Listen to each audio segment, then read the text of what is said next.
Hello, everybody. Good afternoon. Dr. Sal with you. I'm pleased to sit again in front of you, sharing with you this case, which we'll be presenting, and we'll be sharing knowledge with the company of Dr. Suresh and his great wisdom. So we'll start with this child. This is a DH who was referred at day 50 of life from to the National Heart Center for evaluation of tachypnea and cardiac murmur. This baby was born term through spontaneous vaginal delivery with good Apgar score, weighing around 3.4 kg.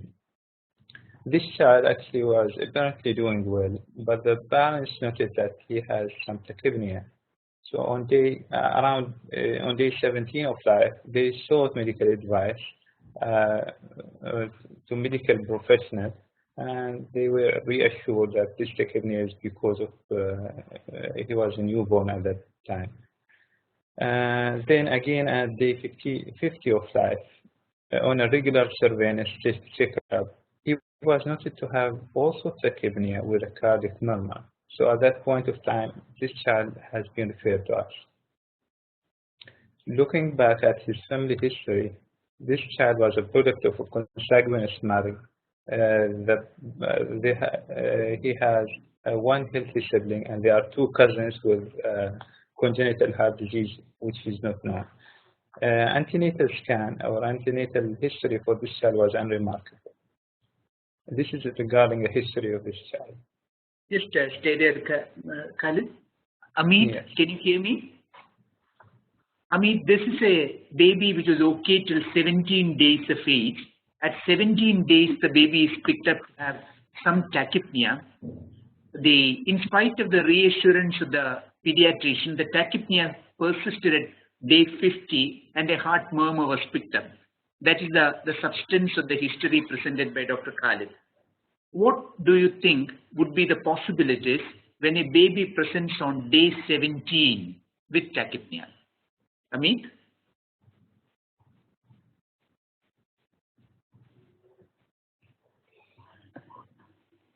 You must respond quickly. Others are also welcome to make their contribution.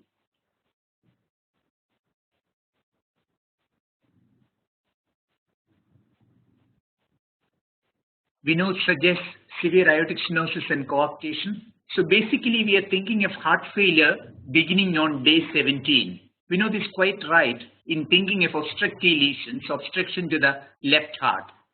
Very well taken. What else would you consider? Heart failure on day 17? Vikas would consider, is that tricuspid regurgitation that you mean? Tricuspid regurgitation, can't say no, but not top in the list, because if tricuspid regurgitation is a major problem, you would expect heart failure to manifest in the first few days of life, perhaps day 1 itself. The occurrence of heart failure on day 17 suggests something which is a slightly slowly progressive thing, or some other totally different etiology. Yes, Vinod. TAPVC is definitely a possibility. Unobstructed TAPVC, yes, with definite obstruction, you would expect the baby to be in serious trouble. It is unlikely that a pediatrician would miss it. Unobstructed TAPVC is a possibility. Anything else?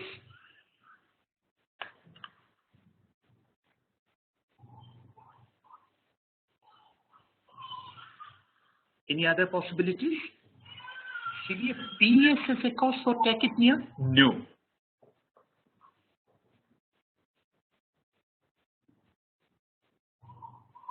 Nobody has mentioned cyanosis as that being present with the baby. So let's not think that the baby is cyanotic. So right heart obstruction we cannot consider. 1 second. Large shunt post-tricuspid on day 17. If a post-tricuspid shunt is to produce heart failure on day 17, what would be the prerequisite? The baby should be preterm. In a term baby, you do not expect heart failure. Yes, it should be a preterm baby. In a term baby, you do not expect heart failure on day 17. Okay, something else? Arrhythmias, very good. So definitely it could be an arrhythmia. Yeah, perhaps the baby was born with an arrhythmia and it has produced heart failure by the time it has reached day 17. It's possible. You could also consider Al-Kappa, maybe a little early for that. Day 17 is still in the newborn period, PVR is high, and Al-Kappa is less likely to present, but that's a possibility. You could also perhaps consider a viral myocarditis. So these are some of the possibilities that you should consider. Yes, I'm glad that you have listed the relevant conditions which we should be trying to sort out when Khalid is presenting his findings. Khalid, would you like to add anything to the possibilities that they have suggested? Actually, we can think also about, I think most of the region has been already covered. Okay, fine. Then I think we'll go ahead with your findings. Yes. So in examination, the child was not dysmorphic. He was not cyanous. His height and weight actually within the normal centiles. His weight was 4.25 kg. This is a 50-day-old child. Vitally, his pulse rate was 130, his blood pressure was normal, his SpO2 was 90% on room air. He had mild to moderate tachypnea with subcostal and intercostal recession. His pulses were easily palpable, normal in volume and normal in character. The epic is on the 5th intercostal space mid-clavicular line. Auscultation S1 was normal. Second heart, there was a fixed wide split in the second heart sound with loud V2. There was also a soft ejection murmur grade 2 over the pulmonary area, no other murmur here. Liver was soft, but it was palpable around 4 centimeters below the costal margin. That finishes your findings?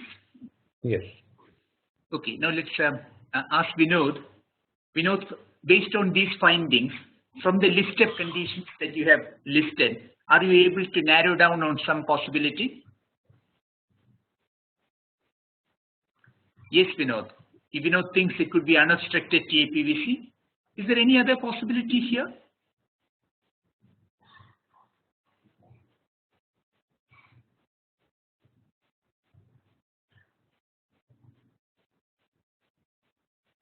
Vinod, if it's a TAPVC, how do you explain the 90% saturation, the baby has no cyanosis? Is this common or uncommon for an unobstructed TAPVC? A saturation of 90% on room air. I'll come back to that. Nitin has added common atrium to the possibility. Yes, common atrium is also a possibility here. But does common atrium cause heart failure on day 17? If common atrium causes heart failure on day 17, what is likely to be associated with it?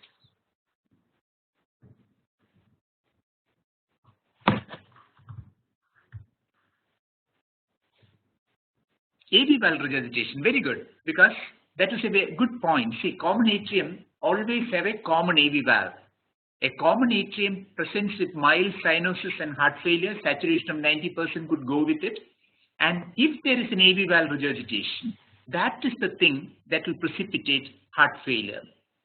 An AV septal defect, no.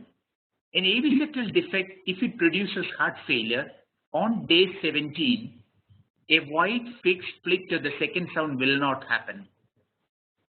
If you are relating a wide fixed split to the second sound to the diagnosis, in an AV septal defect, it causes heart failure either because the VST is large or because there is AV valve regurgitation. So if you consider AV septal defect with AV valve regurgitation, unless you are telling me that it's an ostium primum ASD and an AV valve regurgitation, yes, your answer can be accepted. Just like we said, common atrium, an ostium primum ASD with AV valve regurgitation can be the reason for heart failure, but that saturation of 90% we will consider as borderline. We will listen to Khalid later to look at the saturation once again and see what the findings goes with. But if on later evaluation, if the saturation is seen to be higher, then we may withdraw from TAPVC and go with your ostium primum ASD. I'm glad that you have come across some of the common differential diagnosis in this. Obviously, the list of diagnosis would lead with TAPVC, since Khalid has described a wide fixed split of the second sound. But then, looking at the wide fixed split of the second sound and looking at other possibilities, some form or other of atrial septal defect will come in. A very large ASD can unusually cause heart failure in the first few weeks of life. More likely, if it's an ostium primum ASD and if there is an AV valve regurgitation, or if there is a single atrium and if there is an AV valve regurgitation, you could still get heart failure at this point. I had asked earlier, in TAPVC, how do you explain a reasonable saturation when there is heart failure? The reason for that, the fact that a TAPVC is unobstructed means it's not exactly favorable streaming, In TAPVC, you can't stream. In TAPVC, what happens is when it is unobstructed, the pulmonary blood flow is increased. So if you look at the units of blood that are mixing in the right atrium, it is maybe 3 or 4 units of QP to 1 unit of QS. So 1 unit of systemic venous blood is mixing with maybe 3 or 4 units of pulmonary venous blood. So when there is a right to left shunt, what is shunting right to left is largely an admixed blood which contains a large content of pulmonary venous blood. That is why in a TAPVC, in the absence of obstruction, the cyanosis is marginal or absent. Do you get me? Do you have any questions at this point? Otherwise, I am going to ask Khalid his differential diagnosis. Do you want to ask anything to Dr. Khalid? Any more details in the history?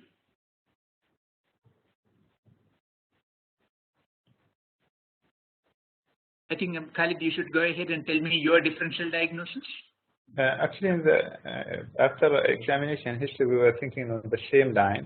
And our differential diagnosis at that point of time was unobstructed total anomalous pulmonary venous draining with the single atrium and large AST as our differential diagnosis. After that, we did an ECG for this child, and this is the ECG. Okay, just keep the ECG there. Amit, can you comment on this ECG, and can you tell me whether this ECG helps us in narrowing down our differential diagnosis?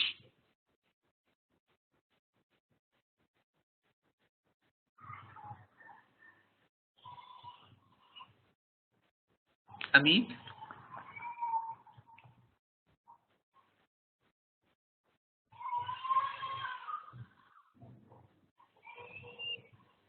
I haven't seen a response yet. I hope you are seeing the ECG. Whoever wants to comment on the ECG? Very good. Vinod, you have said that common atrium and AVST have been ruled out from our differential diagnosis list. Excellent. Tell me how you ruled it out.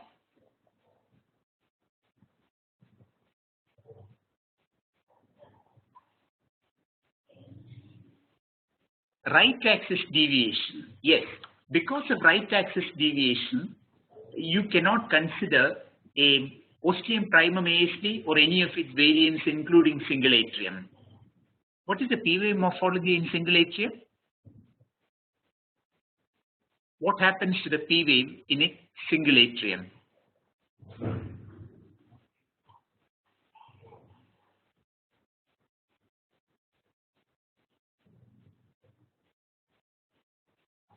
Normal axis? Now, are you telling me that this axis is normal or a single atrium has normal axis? No, I'm not asking about this ECG. What happens to the P wave in single atrium?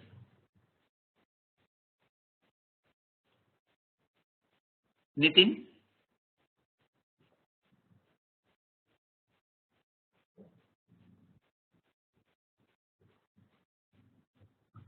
Vinod says P wave axis is normal in single atrium. No, Vinod, it is not.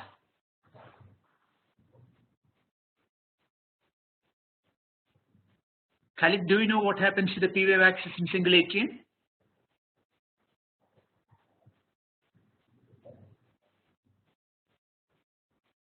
Khalid? No idea. Do you know what happens to the P wave axis in single atrium? It is normal access. No. What is the condition with which single atrium is most often associated? What is the cardiac malposition with which single atrium is most often associated?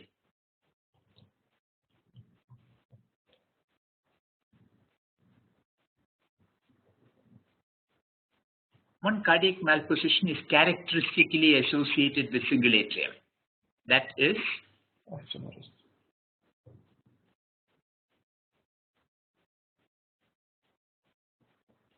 I'll give you options.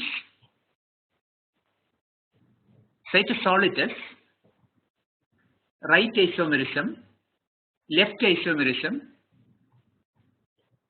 One of these is characteristically associated with single atrium. Well, Vinod says it is right and Amit says it is left. Whom should I accept? Let Nitin tell me whether I should accept Vinod or Amit. One of them is right. Nitin, I'll go with you. Tell me. Left. Okay, I agree with Nitin. See, left isomerism is characteristically associated with single atrium. And what happens to the sinus node in left isomerism is a sinus node hypoplasia. And therefore, the rhythm in left isomerism and in single atrium is a coronary sinus rhythm or a low atrial rhythm, as others may call it. So the P wave will be inverted in 2-3 AVF. It will precede the QRS complex. So if you have a QRS complex preceded by a P wave and that P wave is inverted in 2-3 AVF, that is very characteristic of single atrium. It is also characteristic of left isomerism. Okay, so this ECG will go with ASD, it can go with TAPVC, but it cannot go with any of the variants of AV canal defect. All of you would agree on that? So ECG has helped us to that extent. ECG showed, tell me Khalid, what were your findings in the ECG? Right axis deviation, sinus tachycardia with right axis deviation RVH. Okay. And so then we went and did an X-ray. Yeah, let's go to the X-ray now. Let me get a report on the X-ray. Nitin, can you tell me about the X-ray? What does it show?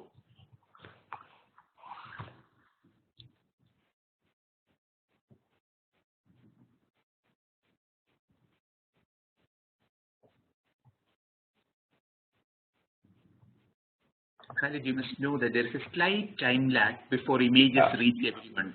That is the reason why there is a little delay in response. There is a response already. Yeah. Okay, Vikas tells me there is cardiomegaly, there is right atrial enlargement and an RV apex. Okay. And yes, Vikas also says there is an increased pulmonary blood flow.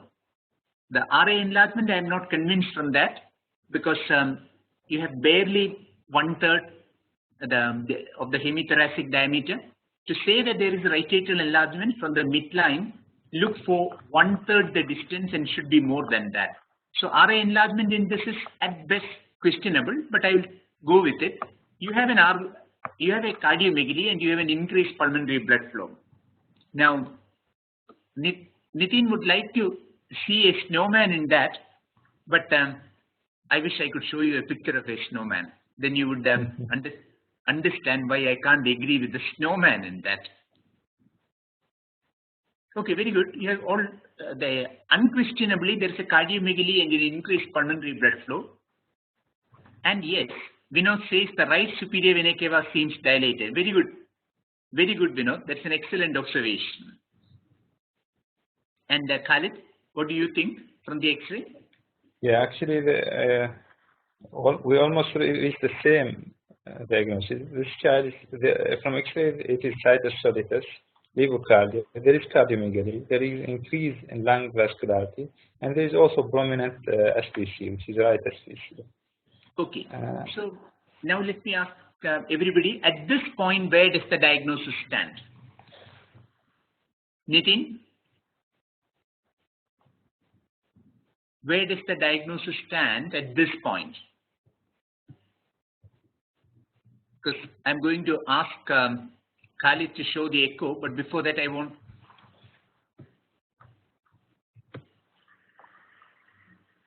Yes, everybody now thinks of TAPVC, which is a very logical possibility because, yes, you are being more specific now.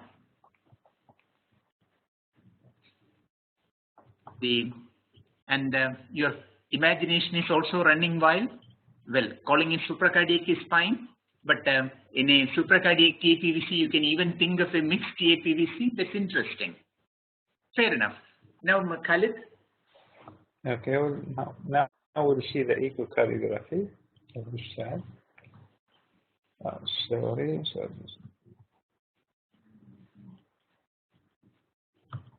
Khalid has started with the wrong sequence of images. Maybe you can start somewhat different. Okay. I'm really sorry about it.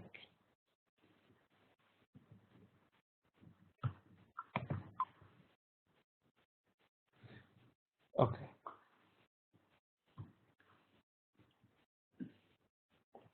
Okay, you can keep describing as you are going on. So this is apical four-chamber view.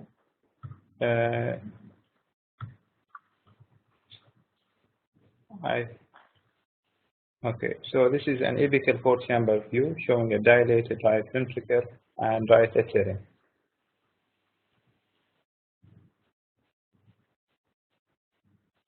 This is also an modified apical four-chamber view with color Doppler,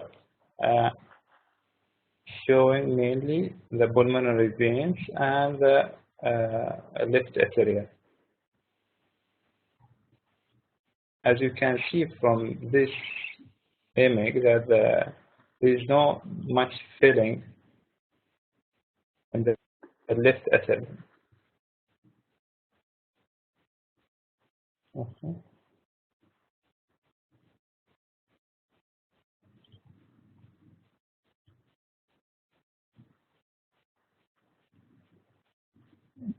Here you can see the right ventricle is dilated and the left ventricle is almost squashed with the dilated right ventricle.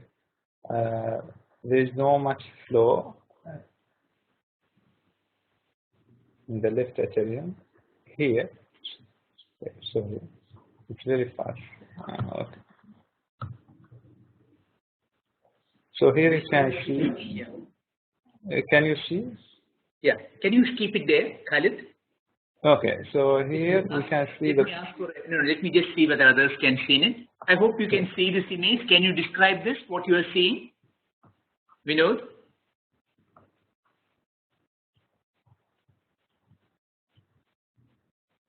Are you able to appreciate what Dr. Khalid is showing? Yes, it looks like a pulmonary venous confluence. Okay, very good. Go ahead, Khalid. Continue with your description. Okay. So this is the pulmonary venous confluence. Here it gives rise to the vertical vein. Okay, you're seeing maybe the vertical. Lower half of the vertical vein there. Yeah.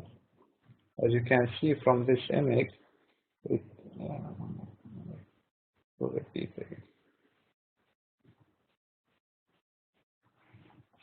this is a vertical vein. Now we are sweeping up to the anomalous. Here we can see the discrepancy between the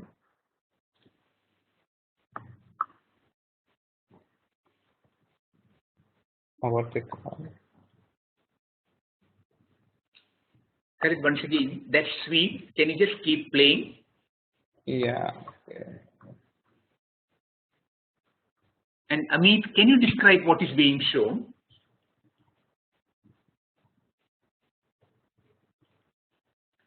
I would like you to describe what is being shown.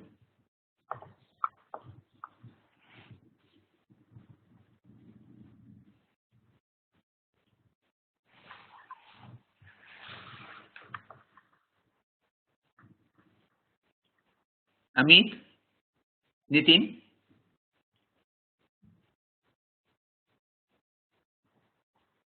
I need a response. I hope you are able to see this image. Amit said it's a dilated innominate vein. Yes, but you're seeing something more than that. No, you are definitely seeing a dilated innominate vein. Yeah, you're seeing the ascending vertical vein. Okay, Debabrata. On the left side, you're seeing the ascending vertical vein. As the sweep is going, yes, pulmonary venous confluence to vertical vein to the innominate vein and to the SVCA. He has shown it, taken the sweep right down to the SVCA. So this is the upper part of the figure of 8 or the head of the snowman. Should not. What you are seeing is the echo equivalent of the upper part of the figure of 8 or the head of the snowman. Okay, Sam. Carry on, Khalid. So this is the vertical vein going, draining. Again, this is a color Doppler showing the vertical vein draining into the illuminate vein, which is dilated compared to the aortic arch.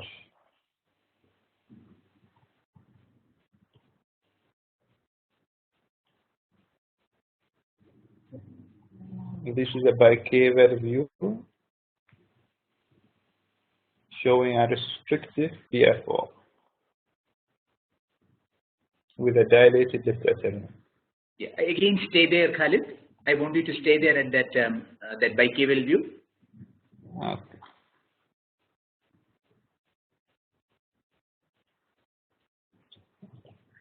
To everybody, Dr. Khalid is just going to stay on that image of the bicaval views, the subsiphoid bicaval view. I want you to comment on this and what is the significance of this in the context of the diagnosis that you have made. Khalid, just stay on that image. Devabrata, would you like to offer your comment? What is the significance of this finding? Increased SVC flow? Yes, agreed. But that you expect anyway, no? Yes, because the PFO is restrictive, so what? What is wrong in having a restrictive PFO here? Is there any problem?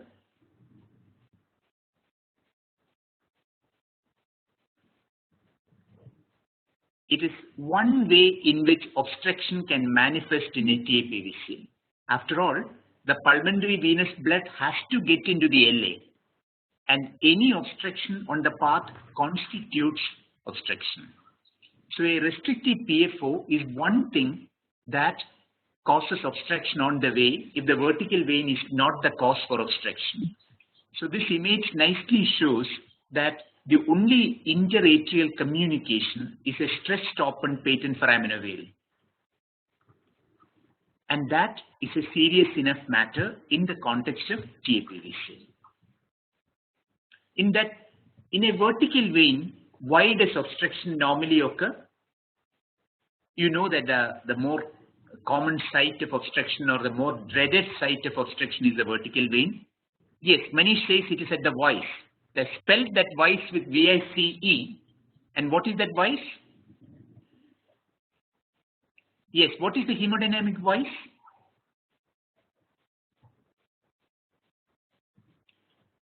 Tell me how the vertical vein normally traverses and what happens in the hemodynamic voice. Now, all of you are answering it. I'm very happy. How does vertical vein normally traverse and what happens in the situation where there is a hemodynamic voice? Yes, Vinod, very good. The vertical vein is normally anterior to the left pulmonary artery. It's obviously anterior to the bronchus also. But if it traverses between the left pulmonary artery and the bronchus, it gets into trouble. Why so? What is the problem if it is between the left pulmonary artery and the bronchus?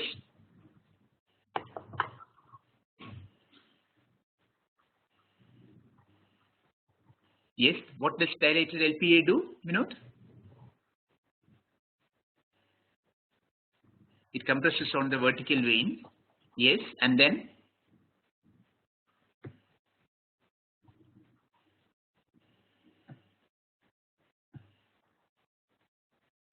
More obstruction, yes. Yes, that would be the issue, because when you have the vertical vein traveling between the left pulmonary artery and the left bronchus, obstruction means pulmonary arterial hypertension.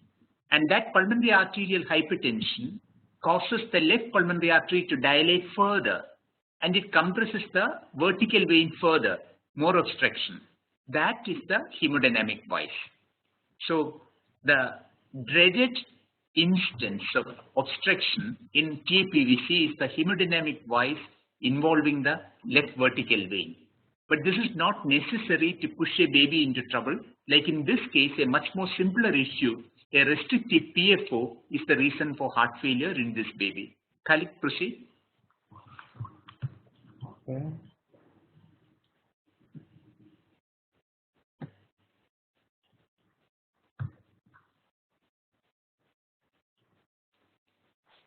Khalid, you could tell us what is your diagnosis at this point? Yes. So basically, we did. It was a congenital cyanotic heart disease with increased pulmonary blood flow. It's a supracardiac TAPVC with restricted intra-arterial communication with congestive cardiac failure and normal sinus rhythm. Okay. So the sequence of events that you have noticed to reach this diagnosis is worth recalling. Remember, this was a baby who had tachypnea at day 17, unfortunately ignored by the pediatrician who saw the baby.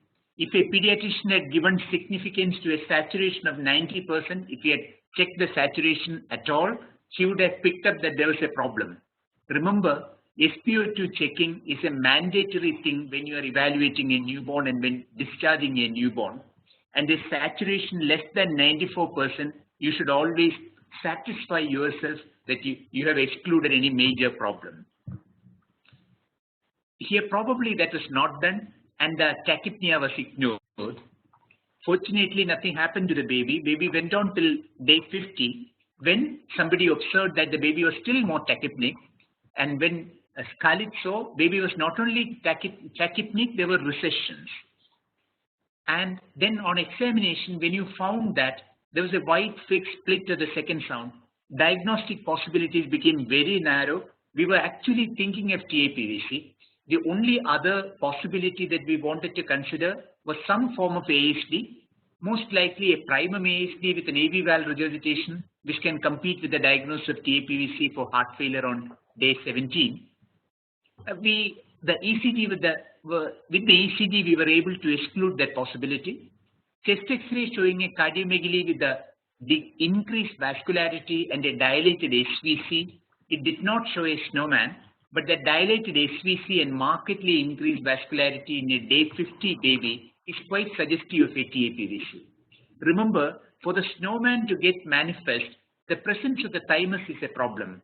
The thymus generally obscures the superior mediastinum in the newborn and in the first few months of life, so that a classical snowman X-ray you are unlikely to see in a typical supracardiac TAPVC in the first few weeks of life.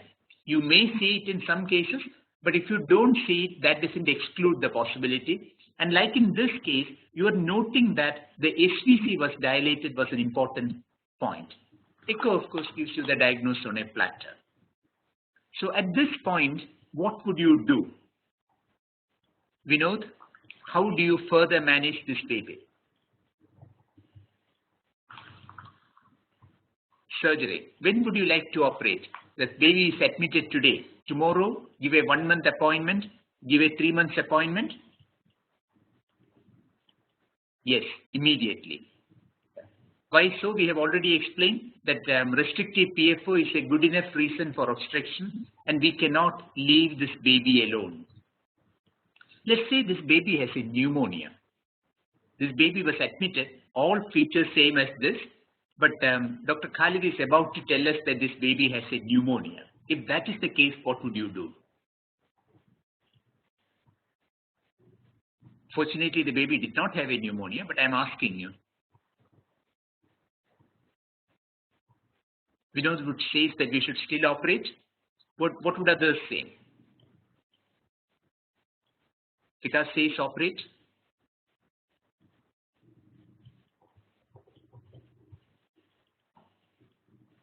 You could do a balloon tracheostomy and buy a few days. If you have a comorbid condition which prevents surgery in a TAPVC, it is appropriate to ameliorate the hemodynamic situation. In this case, a larger ASD will take away the pressure on you. So creating a larger atrial septal defect in this case will allow you to buy time. Even in more sinister presentation, say if you have a supracardiac TAPVC and it is presenting with a hemodynamic voice, you could stent that vertical vein and buy a week or two and then send the baby to surgery. There is no doubt that the procedure of choice for a TAPVC with any form of obstruction is surgery and immediate surgery. But there are ICU situations in which you find that the baby may not be suitable. After all, a TAPVC repair in a small baby is always associated with some risk, and you know that a concurrent infection exaggerates the problems of cardiopulmonary bypass. And if you want to buy a few days or 1 or 2 weeks, a catheter intervention will be appropriate to buy that time. Khalid, what did you do to this patient? So this child actually underwent a surgical repair from superior approach, and where the vertical vein was left open. Fortunately, the child was have a smooth post-op course. He was extubated after 48 hours. And pre-discharge echo showed mild right arterial and right ventricular enlargement with smooth flow from the pulmonary veins into the left atrium with wide anastomosis patent vertical vein. Okay, hold there. Debel brother, you would notice that this child had surgery and the child went home without any problem. But the surgeon has left the vertical vein open. Is this a good practice? Why do you think the surgeon did that?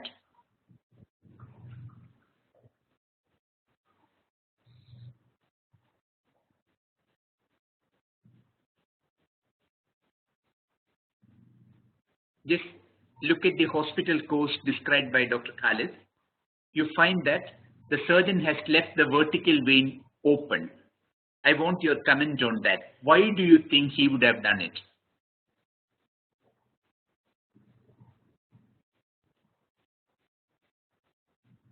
Okay, as a pop-off. Can you explain that better, Vikas?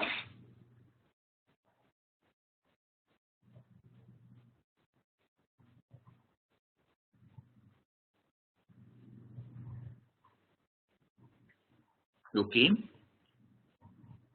So I hope you understand the hemodynamics in this situation. Remember, why does a TAPVC happen? Embryology of a TAPVC is that the common pulmonary vein fails to get connected to the primitive left atrium.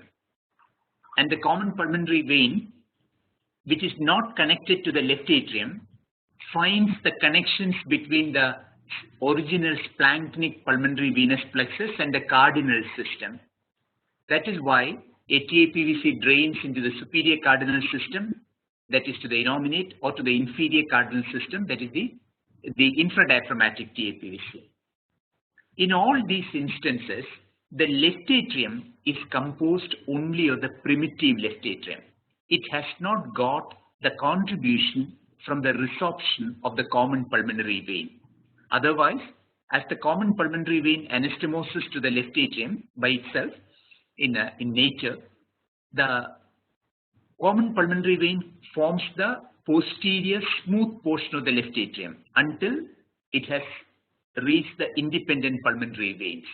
In TAPVC, the left atrium does not have this component, so it's developmentally small. The left ventricle is also developmentally small. So when the surgeon creates a wide anastomosis between the confluence and the left atrium, the flow doesn't necessarily pick up immediately. If that happens, the pressure, that means the flow from the common pulmonary venous chamber through the anastomosis into the left atrium and the left ventricle may not pick up immediately. Then the LA pressure tends to go up and the pressure in the pulmonary venous chamber tends to go up, which means the pulmonary venous pressures are high and then the surgeon cannot come off bypass. So if you unligate the vertical vein at that point, quite often surgeons do not ligate the vertical vein, they just snug it. And they ligate it only after ensuring that the downstream pressures are normal. So then if they take off the tie on that and allow some drainage from the common pulmonary vein into the LA, via the vertical vein into the innominate vein, the chambers are decompressed and they can come off bypass easily. In this case, it actually happened, and a transesophageal echo was done at that time using a neonatal probe, and it was shown that the anastomosis was quite wide and the problem was with the flow. So the moment the vertical vein was untied, the surgeon could come off the bypass. The important thing for you to know is that this vertical vein may never close by itself. You would think that as the flow improves over a period of time, vertical vein may close. It may, but on the other hand, it may not. And if it doesn't, after a year or two, you could interventionally close it. The vertical vein is very readily accessible in this case from the innominate vein. So you can go transcatheter from the venous axis into the vertical vein and deploy either a PDA device or a vascular plug or some similar stuff there to occlude it. So the vertical vein is the surgeon's friend and the baby's friend. It is ligated if only the downstream pressures are okay and there is no problem with the surgery. Any other comments, Khalid, that you want to make? Khalid? Yes, doctor. Actually, they could come, as you said earlier, they only could come out bypass after they kept the vertical vein open in this child. So it was important to keep focus. Okay. In this context, let me ask, is there any more in the presentation that you wanted to make, Khalid? No, this is only the This was the last. This is the last, yes. Okay, then let me ask you, because the surgery for TAPVC, what is it that the surgeon does? What is the approach? This is a superior approach. They will do what we call, it's like unroofing off the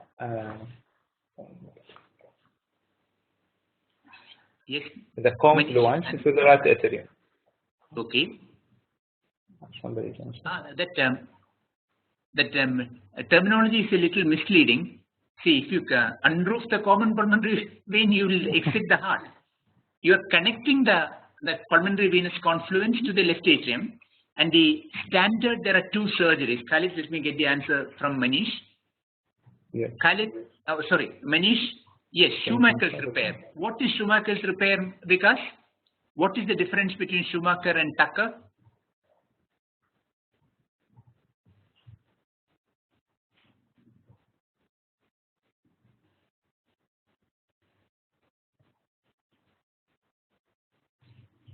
Sanjiban, the Schumacher, you should remember the car rally Schumacher and not Bata Shoemaker while you spell it.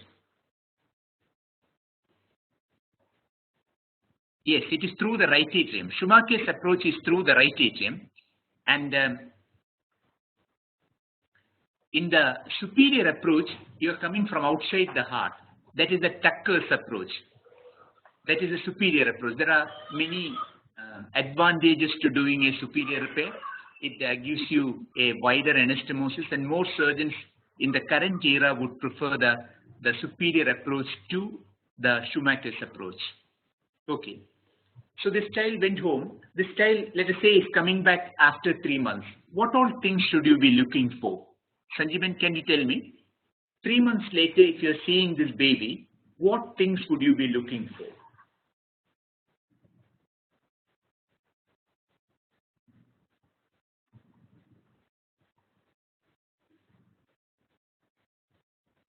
Yes, you could be looking for any anastomotic site obstruction. In the echo, you could be looking for any anastomotic site obstruction. you could broaden that statement to say that you would also look at the pulmonary veins, not only the anastomotic side. Sometimes the TAPVCs have a habit of having pulmonary vein stenosis. Yes, Sanjeevan. Look at the anastomotic side, but also look at the individual pulmonary veins. You can see whether the pulmonary arterial pressures have decreased. Yes, good. Look at the size of the RA, RB, pulmonary hypertension. Very good. So basically, you are looking for evidence of pulmonary venous obstruction or anastomotic obstruction. Will you be concerned about the rhythm? The child gives a history of palpitation. Yes, ECG you should see. There's a history of palpitation which lasted 5 minutes, 1 week before the child came to the hospital, post-op.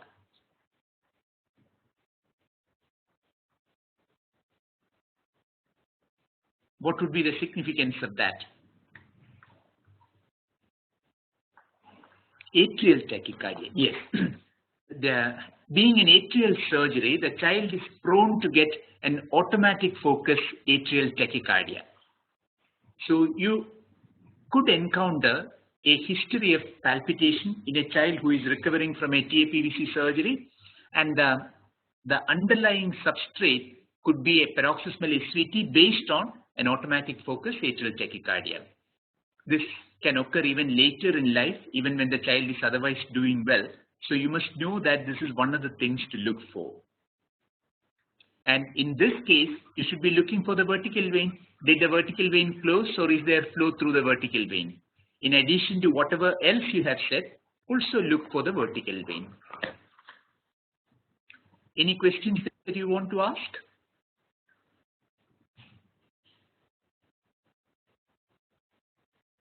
Let me ask you one more thing. Let's say that this was a 3-day-old baby and you actually had an obstructed TAPVC.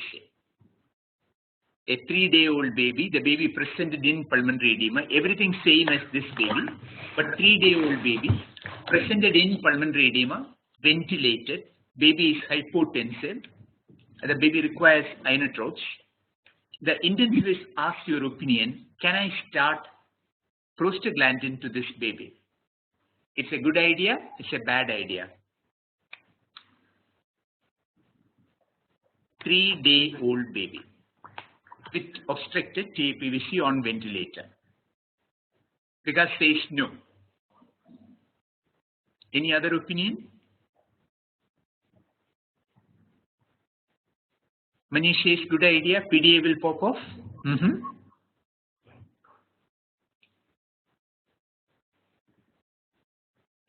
What is that?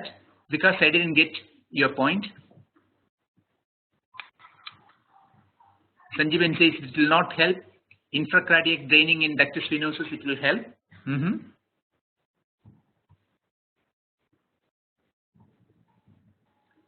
Well, as a general statement, you avoid prostaglandin in TAPVC intensive care management because as the pulmonary arterial resistance falls, there is a greater shunt, there is a greater pulmonary blood flow, and which means greater obstruction. So, in general, prostaglandin doesn't help, particularly in a supracardiac TAPVC. But the exception to that, if you have suprasystemic PA pressures and if you have a ductus, opening up the ductus helps in bringing down the PA pressures to systemic level. This is even more important in an infradiaphragmatic TAPVC where this can help in opening the ductus venosus. The PDA can shunt right to left, bring down the PA pressures, and the ductus venosus opening will relieve the obstruction. So especially in an infradiaphragmatic TAPVC, also in a supracardiac TAPVC, if there is suprasystemic PA pressures, in the first few days of life, prostaglandin can help the baby for a few hours or a day to stabilize the baby. You can't leave the baby on prostaglandin. But if you are planning for surgery in a few hours or you want to operate the next day and the baby has suprasystemic PA pressure, severe desaturation, prostaglandin could be of help. Any question on that point?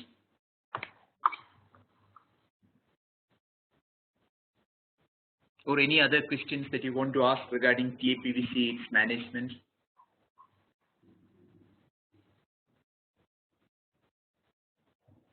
Role of oxygen. Khalid, would you like to take it?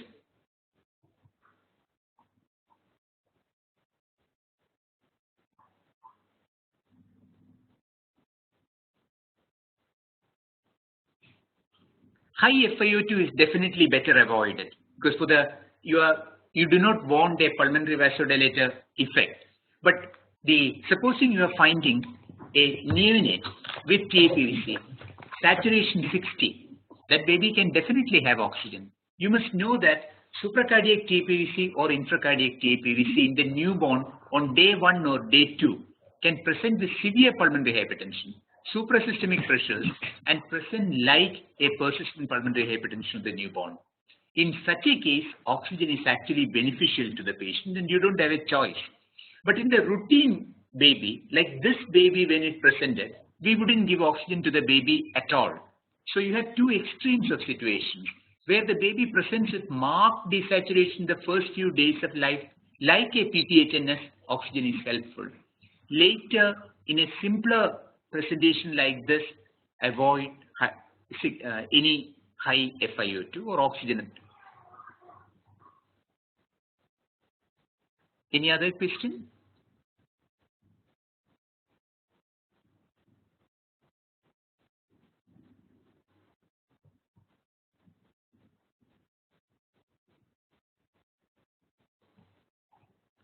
Well, in that case, we are going to conclude. Let us thank Khalid for bringing another good case to us.